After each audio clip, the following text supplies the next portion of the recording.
You're scrolling through your feed at 2 a.m. and you stop at a photo of someone you used to know. They look perfect now, polished, successful, living the kind of life that makes you wonder if you took a wrong turn somewhere. But here's what you're really feeling, even if you don't say it out loud. You're not jealous of their success. You're jealous of the story they get to tell about themselves, the narrative, the myth. Because deep down, you know that the person in that photo isn't the same person you remember. They've just learned how to wear the armor better. And that's the thing about armor, isn't it? It's not there to show you who someone really is. It's there to hide everything that would make you stop believing in them. That feeling you have right now, that strange mix of admiration and suspicion, of wanting to believe and knowing better, that exact feeling once defined an entire age. It built cathedrals and burned villages. It created legends that still live in our movies, our games, our fantasies. And it all started with a lie so beautiful, so seductive, that even the people living it couldn't tell where the dream ended and the nightmare began. Welcome to the Age of Knights. You're about to meet your heroes, and you're gonna hate what you find. You're standing in a muddy village square somewhere in France, and it's 1347. The smell hits you first. Rotting vegetables, human waste, smoke from cooking fires that never quite mask the stench of animals living too close to people. Your hands are cracked from work, your back aches from dawn, and you're holding a piece of bread so hard you could kill someone with. It's been a long summer, and the harvest is finally in, which means you might actually survive another winter. Might. Then you hear it. A sound that makes your stomach drop. Hooves. Not the tired clop of a farmer's mule. No, this is thunder. This is iron on stone. This is something that doesn't stop for anything, especially not for you. You look up and there they are, 3 of them, riding in formation like they own the road, which legally they do. They're knights. And even from a distance, you can see the sun catching on their armor, turning them into something that doesn't look quite human. They look like angels, like gods, like everything you've been told to worship since you were old enough to understand words. Your priest talks about them every Sunday. Your Lord's banners show their deeds. The songs the traveling bards sing make them sound like they're carved from starlight and honor. But here's what the songs don't tell you. Here's what nobody mentions when they're painting them on church walls or stitching them into tapestries. Knights are absolutely terrifying, and not in the cool way. Not in the way that makes you want to be them, in the way that makes you want to disappear. The first knight passes close enough that his horse's shoulder nearly knocks you into the mud. He doesn't look at you. Not because he's focused on something important, but because looking at you would require acknowledging that you exist. And to him, you don't. Not really. You're part of the landscape. You're as relevant to his day as the stones under his horse's hooves or the clouds passing overhead. But let's say, just for a moment, that you do catch his attention. Maybe you don't move out of the way fast enough. Maybe your cart is blocking the road. Maybe he's just bored. Now you're in his world, and his world runs on rules you don't even know exist until you've already broken them. He can fine you. He can take your horse. He can take your crop. He can take your daughter. And the wildest part, the part that would make you lose your mind if you thought about it too long, is that he's legally entitled to all of it, because he's a knight, and you're not. The fantasy of knighthood is one of the most successful propaganda campaigns in human history. It worked so well that we're still buying it 700 years later. We make movies about it. We write books about it. We create entire video game franchises where you get to be the noble warrior protecting the innocent. But here's the truth that got buried under centuries of romantic poetry and Hollywood armor. Knights weren't heroes. They were weapons. Very expensive, highly trained, brutally effective weapons. And the people who wielded them weren't interested in justice or honor or protecting the weak. They were interested in control. In maintaining a system where a tiny fraction of people owned everything and everyone else existed to make sure they kept it. The knight was the enforcer of that system. He was the violence that made it work. Wait, stop for a second. I need to ask you something real.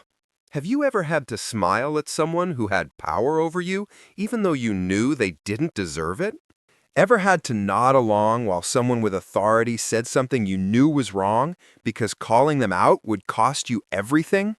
If you felt that, if it hit close to home, drop a comment right now. Just write, "I felt this." Because when you do, you're not just leaving a comment. You're telling someone else scrolling by that they're not alone. You'd be surprised how much that matters. Let's talk about how you became a knight, because this part is important. This is where the myth really starts to crack. You didn't become a knight by being brave. You didn't become a knight by being noble. You didn't become a knight by proving yourself in battle, or saving a village, or doing anything that remotely resembles heroism. You became a knight by being born. That's it. If your father was a knight, you became a knight. If your father was a lord, you became a knight. If your family had money and land and connections, you became a knight. Everyone else could be the bravest, strongest, most skilled fighter in the entire kingdom, and it wouldn't matter. They'd die in a field somewhere, forgotten. You'd get a title and a coat of arms. The training started when you were 7.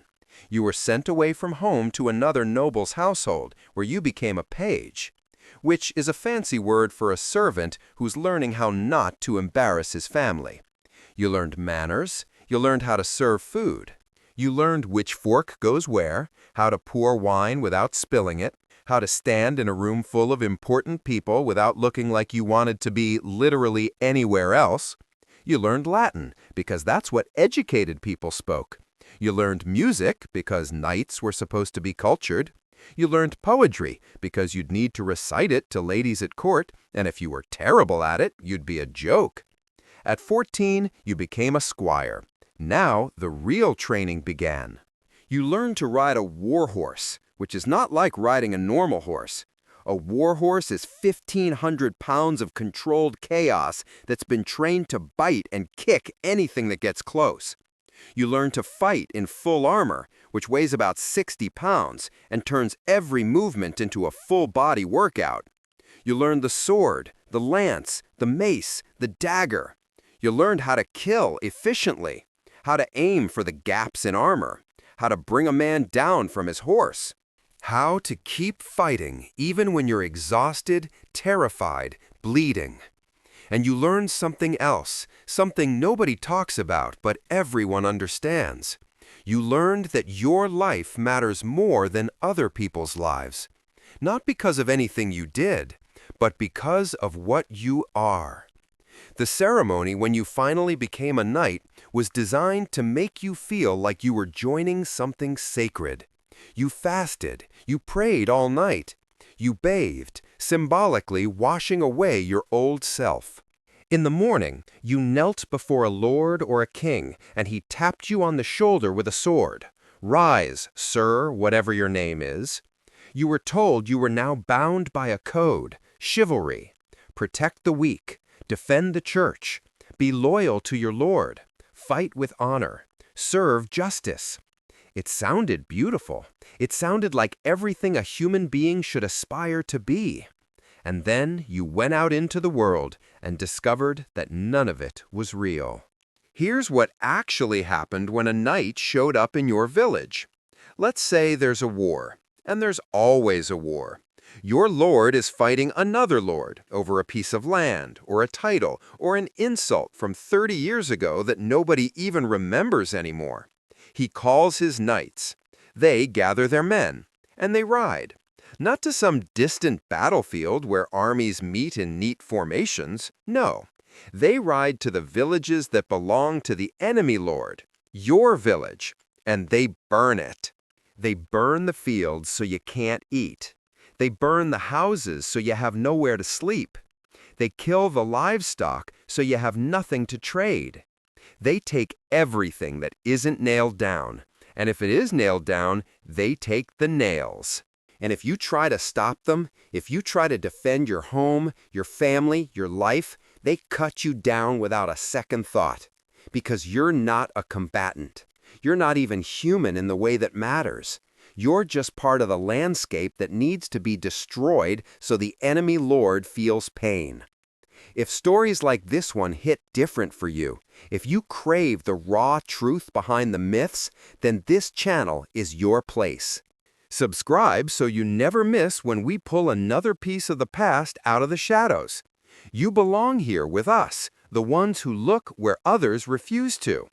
The 100 Years' War was just knights doing this to each other's peasants for a century. The Wars of the Roses was knights doing this to their own countrymen. The Crusades, which we're told were about faith and defending Christianity, were just knights realizing they could do all of this in a different country and call it holy. They sacked Constantinople, a Christian city, because there was gold there. They slaughtered Jewish communities in Europe on their way to the Holy Land because nobody would stop them. They set up kingdoms in the Middle East and ruled them the same way they ruled at home, with violence, taxation, and the constant threat of more violence. The code of chivalry didn't apply to anyone who wasn't part of the club, and even within the club, it was more of a suggestion than a rule. Knights fought each other, sure, but even that wasn't the glorious clash of heroes you're imagining. Most of the time, if you captured another knight, you didn't kill him, you ransomed him. Because a dead knight is worth nothing, but a living knight's family will pay a fortune to get him back. So battles between nobles were almost polite. You'd knock a guy off his horse, hold him for a few months in relatively comfortable captivity, collect a ransom that could feed a village for a year, and let him go. Then maybe you'd fight him again next season. It was a business.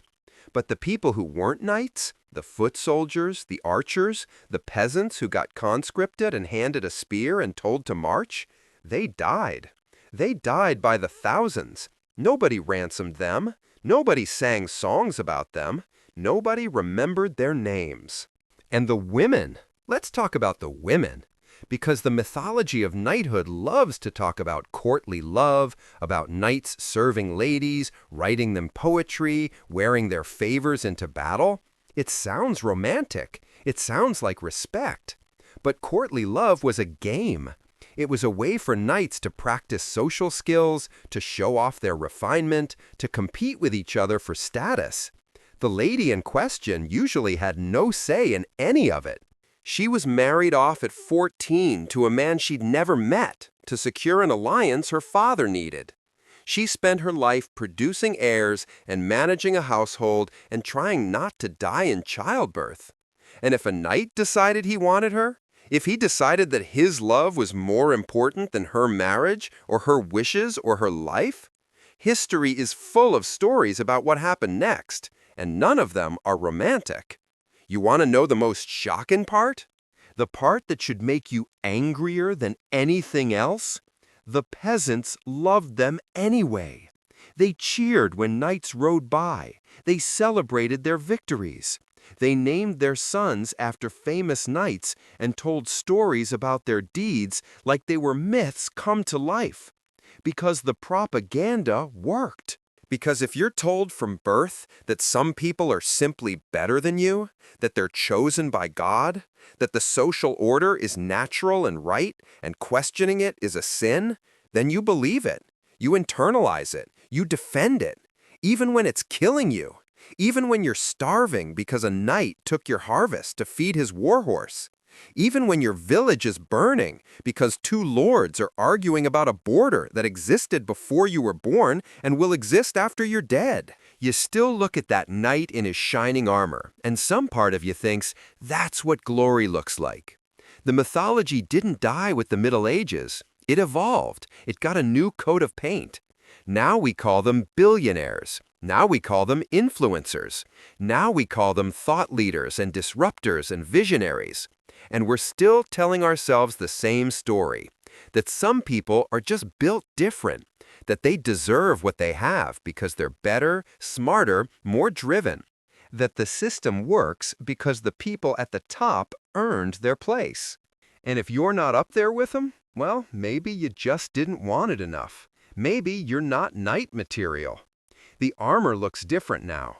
It's custom suits and private jets and personal brands. But it serves the same purpose.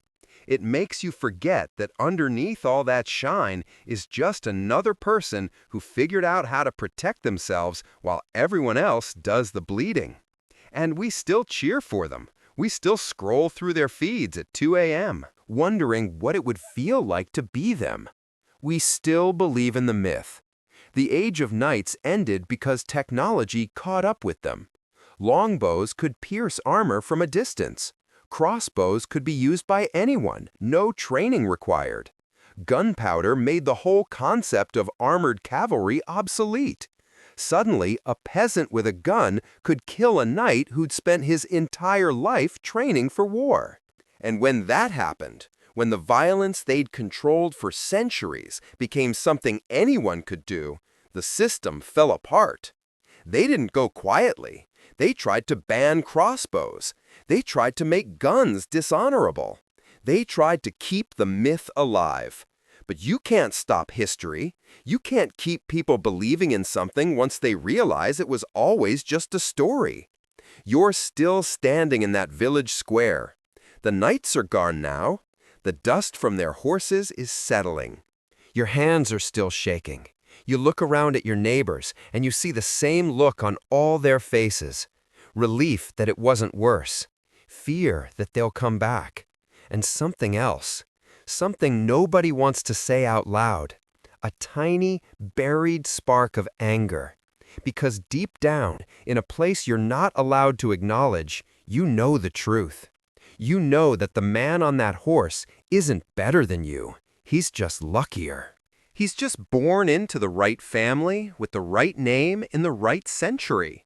And if things were different, if the world worked the way it should instead of the way it does, he'd be standing where you are, and you'd be the one riding away. That's the real story of knights, not the one in the songs, not the one in the movies, the one that lived in the gap between the myth and the man. The one where honor was a word people used to justify violence, and chivalry was a code that only applied when it was convenient. The one where the armor wasn't there to protect the innocent. It was there to protect the people who were never in danger to begin with.